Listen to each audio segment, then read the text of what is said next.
In our interview, Mr. Stolpe speaks about the 2019 World Drug Report, which highlights the rising cases of drug abuse, especially among women and young people. He also suggested ways to resolve the crisis. Take a listen.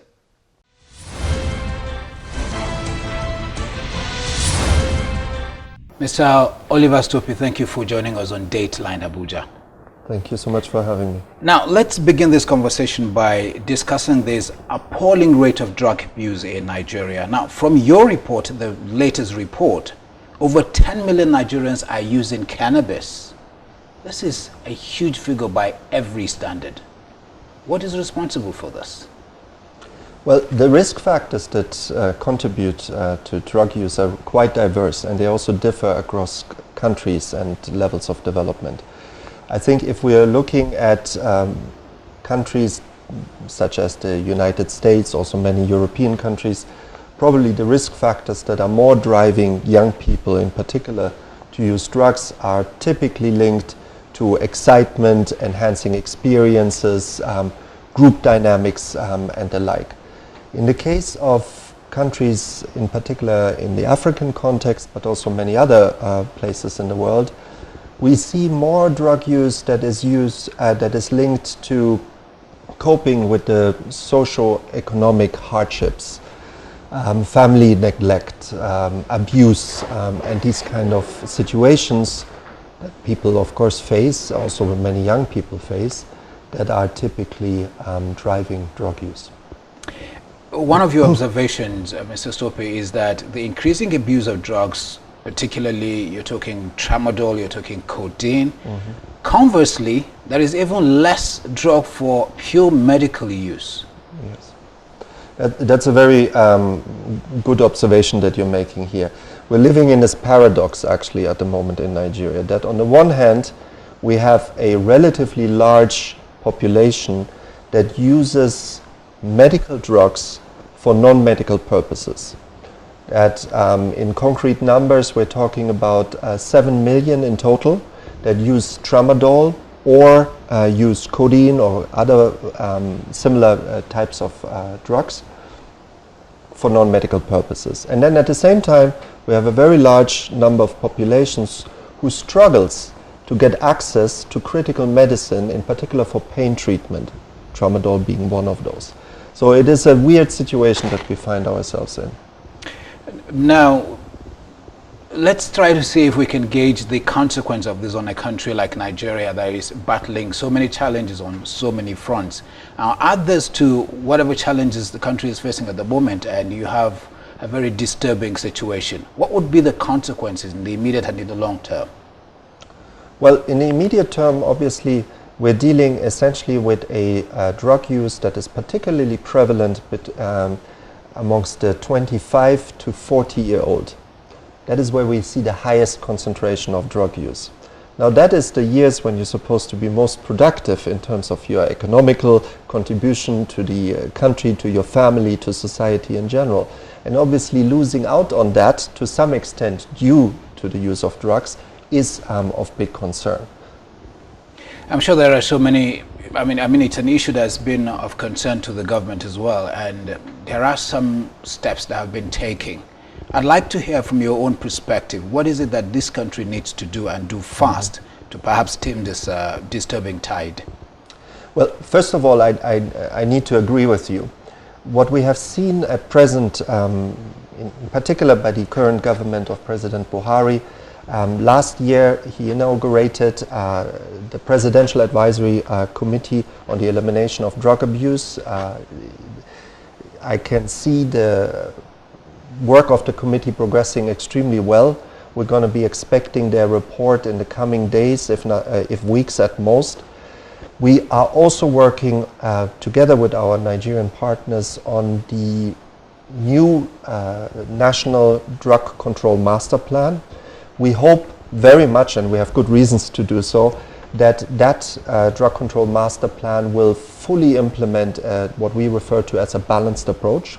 So taking prevention, treatment, harm reduction, and law enforcement holistically as an integrated strategy to tackle the problem. And we I'm quite confident at this stage that with this approach there is good hope, good reason to hope that Nigeria will be better in a better position in the future to control the epidemic.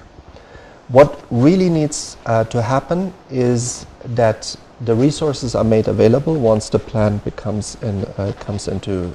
is being adopted, and of course that we are seeing some very specific interventions that are also being highlighted by this year's theme of the World Drug Day, which is Health for Justice and Justice for Health.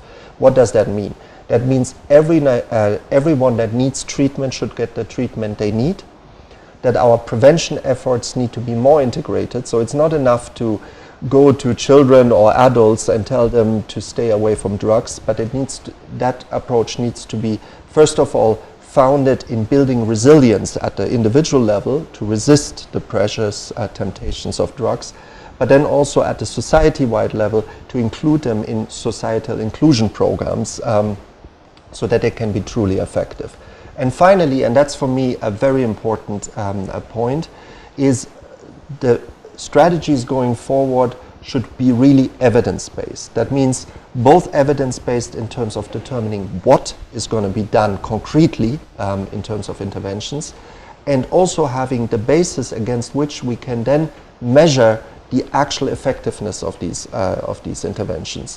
When we're talking about prevention programs, it's always very hard or harder to measure to what extent these were successful. But there are methods, and I think it is very important that we apply these methods. So one of the things that we have been strongly advocating for is for the establishment of a permanent observatory on the issue of drug use. Because what we have now is basically a time of assessment that was conducted earlier was published earlier this year by the National Bureau of Statistics with the support of our organization and the European Union. But we need a more permanent assessment of the development of the phenomenon in order really to be able also to react to short-term developments. Like for example, if we are looking at codeine abuse started maybe 7-10 years ago. Tramadol abuse is even much younger. So the substances of choice for non-medical use are evolving very quickly. The drug market as such evolves very quickly, and we need really to keep a close eye on it, and we need timely information so that we can react to developments before they basically get out of hand. Earlier on you were talking about the theme for this year, which by the way I find very interesting, Health for Justice. I'd like you to speak some more about this and specifically tell me how you think Nigeria will integrate justice and health issues like drug prevention that we're talking about. Well, you already mentioned it. The integration part is really what matters. Health institution, criminal justice institution, prevention institutions, and I'm really using that term in the broadest possible sense, whether it's civil society, private sector or government, need to come together to work in integrated solutions. There's not sort of the silver bullet in this to resolve the problem, to make it go away. They need to come together. There's a lot of good initiatives at the moment that are happening. What is missing to some extent is the coordination bit. We see a lot of initiatives, for example, in civil society, all focusing on the same issue in terms of all developing, for example, prevention advocacy type of campaigns, all developing messages, all developing certain tools to work together with teachers, traditional institutions and so on. And I think if we would be coming together and pool those resources a little bit more strategically, I think we could have a much better effect. Thank you very much, Mr. Toke, for Great coming on the pleasure. program. Thank you so much. Yeah.